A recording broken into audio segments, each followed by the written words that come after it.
العالمين الرحمن الرحيم مالك يوم الدين إياك نعبد وإياك نستعين اهدنا الصراط المستقيم صراط الذين أنعمت عليهم غير المغضوب عليهم ولا الضالين.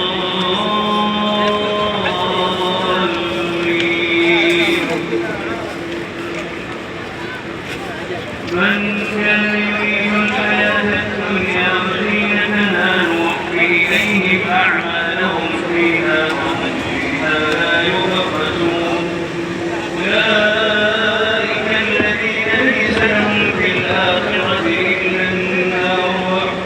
أولئك الذين ليس لهم في الآخرة إلا النار وحبط ما عملوا فيها وباطل ما كانوا يعملون. أولئك الذين ليس لهم في الآخرة إلا النار وحبط ما عملوا فيها وباطل ما كان يريد